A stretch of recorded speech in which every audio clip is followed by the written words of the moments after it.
तुम इस तरह से जब मान्यता बना लेते हो तब उस मान्यता के अनुरूप तुम दलीलें भी ढूंढ लेते हो और वही दलीलें तुम्हारी मान्यता को और मजबूत करता जाता है। तुमने देखे हो ज्योतिष में एक बार जो व्यक्ति विश्वास कर लिया उसका विश्वास कितना मजबूत होने लगता है। वो धीरे धीरे उस ज्योतिष के चंगुल में और फंसने लगता है। उसका पूरा विश्वास ज्योतिष के ऊपर निर्भर हो जाता है क्योंकि उसके पास दलील है, एविडेंसेस है। उन दलील को तुम कैसे ठुकराओगे? और सत्य तो ये है, उसकी दलील पक्षपात की दलील है। किसी दिन अगर ज्योतिष ने कह दिया आज जातक का दुर्दिन होने वाला है, आज का दिन शुभ नहीं है, आज हानि की प्रत्याशा है, तो तुम्हें क्या थोड़ा नाखून में भी चोट लगा तो तुम्हें लगने लगेगा, तुम्हारा दृष्टि वहीं पे जाएगा कि हाँ ज्योतिष ने कहा था आज का दिन शुभ नहीं है, इसलिए ना नाखून में चोट लगा, इसलिए ना हानि हुई। इसीलिए ज्योतिष में बड़ा सार है, ज्योतिष का कोई वाक्य मिथ्या नहीं जाता। और अगले दिन जब ज्योतिष कहता है कि आज का दिन बड़ा ही शुभ है, जातक के लिए प्राप्ति का योग है, जातक के लिए आज तो शुभ दिन की मुहूर्त है, और तब जब लल्लू राम भी तुम्हें गालियां देते तुम बड़े प्रसन्न हो जाते, तुम सोचने लगते हो हाँ ये भी तो प्राप्ति हुई, गाली की निंदा की प्राप्ति हुई। ज्योतिष कभी मिथ्या नहीं हो सकता। तुम वही पकड़ लेते हो जो तुम्हारी मान्यता को पुष्ट करता है। हिंदू भी मेरी बात जब सुनता है वो अपने मान्यता को पुष्ट करने के लिए सुनता है कि व्यक्ति हिंदू के सपक्ष में कुछ बोलेगा तो सही है, हिंदू के विपक्ष में कुछ बोलेगा तो गलत है। ये व्यक्ति ही गलत है क्योंकि हमारे हिंदुत्व में कोई गलतियां नहीं हो सकती। कोई ईसाई मुझे सुनेगा तो वो ईसाई का समर्थन मुझसे प्रत्याशा करेगा, और मैं जरा सा भी क्या ईसाईयत का निंदा कर दूं तो उस व्यक्ति का मेरे लिए एक अलग कॉन्फर्मेशन बाइस्ड हो जाएगा, पुष्टि पूर्वाग्रह हो जाएगी। और पूरा सृष्टि में आदमी का 90% मन पूर्वाग्रह से चलता है।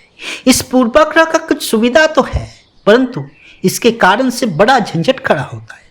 आदमी तो अपराधी के चंगुल में फंसता है, खुद के चंगुल में भी फंसता है, खुद को धोखा दे देता है। और इसीलिए मिथ्या तुम्हें सत्य मालूम पड़ता है, सत्य तुम नजरअंदाज कर देते हो। किसको धोखा दे रहे हो? कब तक धोखा दोगे? थोड़ा जागो। आध्यात्म में जागना इसे ही कहता है कि मन की चाल को समझ लो। ये मन जो तुम्हें मूर्ख बना रहा है इसको थोड़ा देख लो। और ये पुष्टि पूर्वाग्रह सिर्फ इसलिए आता है कि तुम्हारा मन आलस है। इस्लाम में जन्म हुआ, इस्लाम के सारे बातें सत्य होंगे, बस मान लिया तो मान लिया, और ज़्यादा कुछ नहीं सोचना। और ज़्यादा जांच करे क्यों? इतने तो दलीलें मिले हैं। और तो और तुम्हारे दलील भी तुम धीरे धीरे खोजने लगते हो उसी के समर्थन में। कोई किसी ने हेलीकॉप्टर आविष्कार कर दिया, तुम कहोगे कि हमारे शास्त्र में तो हेलीकॉप्टर की बातें कहाँ गया था। कोई कह देगा कि आज जाकर पता चला कि दूसरे मानव भी है, तो तुम कहोगे हाँ हमारे धर्म शास्त्र में पहले ही कहा गया था कि इस जगत के बाहर भी दूसरा जगत है, आदमी है, एलियंस है।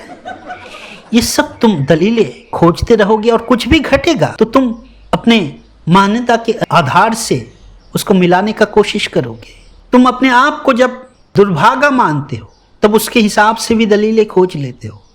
तुम्हारे साथ कुछ भी गलत घटता है तुम अपने भाग्य को दोषी कर देते हो। तुम कहते हो मुझे पता ही था कि मेरे साथ बुरा होने वाला है, परंतु परमात्मा जो हजारों अच्छाई तुम्हारे साथ किया, तुम्हें प्राण दिया, वो तुम नजरअंदाज कर देते हो। ये खुद के साथ तुम धोखा करते हो।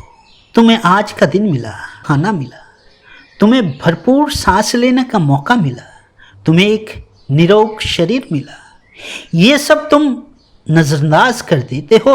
परंतु शर्मा जी के बेटे को आज तुमसे ज्यादा प्रमोशन क्या मिल गया, उसके लिए तुम भाग्य को कोसते हो। तुम कहते हो कि परमात्मा मेरे साथ तो हमेशा नाइंसाफी करता है। तुम दलीलें ढूंढ लेते हो अपने मान्यता के अनुसार। इसी के आधार पर दुनिया में इतने बड़े बड़े युद्ध हुए, इसी के आधार पर धर्म युद्ध हुए, क्योंकि हम निरपेक्ष नहीं है, हम पूर्वाग्रह लेकर चलते हैं। अहंकार वो है जो तुम्हें पूर्वाग्रह बनाने में सहायता करता है। मेरा देश महान, मेरा जाति महान, मेरा सब कुछ महान, मुझ में कोई कमी हो ही नहीं सकता। ये पूर्वाग्रह गलत है। तुम जांच तो करो पहले, अगर गलत हो स्वीकार करो, अगर सही हो स्वीकार करो। किसी ने कह दिया गीता, तो तुम बड़ा खुश हो जाते हो कि उस व्यक्ति ने गीता कहा, गीता के तरह महान ग्रंथ की नाम लिया। वो व्यक्ति अब कुछ भी उल जुलुल बके जाए, कुछ भी बकवास करे, तुम्हें उसकी बात पर सार नजर आने लगती है। तुम दलीलें ढूंढ लेते हो उसके समर्थन में। और कोई प्रामाणिक व्यक्ति अगर गीता का कोई श्लोक उठाकर उसकी समालोचना कर दे, तुम उसको मारने पीटने में लगे रहते हो। तुम विचार तक नहीं करते कि बात में कुछ सच्चाई है कि नहीं, क्योंकि सच्चाई तो तुमने पहले से ही बना के रखा है। तुमने अपने हिसाब से अपनी दलील दे के रखा है। तुम्हें झूठ साबित करेगा कौन? किसी ने कह दिया कृष्ण, तो कृष्णपंथी जो है वो बड़ा खुश हो जाएंगे, और वो व्यक्ति कृष्ण के नाम करके कितना भी लोगों को मूड बनाए, कितना भी उलझुल बोल ले, वो बस कृष्ण कृष्ण करके उस व्यक्ति का जेब भरता रहेगा। वही जब जो कृष्ण के विरोधी है वो उस व्यक्ति को देखकर कहेगा, अरे ये कृष्ण की बात कहते हैं, कृष्ण में क्या सार है? क्योंकि कृष्ण की कुछ बात उसे खराब लगा तो वो पूरा कृष्ण को खराब कहने लगा। कृष्ण की हर बात में उसको सार नजर नहीं आया। इसी तरह से किसी को जीसस अच्छा लगता है, किसी को जीसस बुरा लगता है। बहुत कम व्यक्ति है जो निरपेक्ष रूप से जीसस, कृष्ण, मोहम्मद को विचार कर पाते हैं, क्योंकि तुम्हारा मन सफेद और काले में वर्गीकरण करके सोचता है।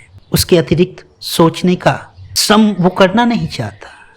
केवल बुद्धिमान व्यक्ति ही निरपेक्ष हो सकते हैं, क्योंकि वो बुद्धि का श्रम करवाना जानते हैं।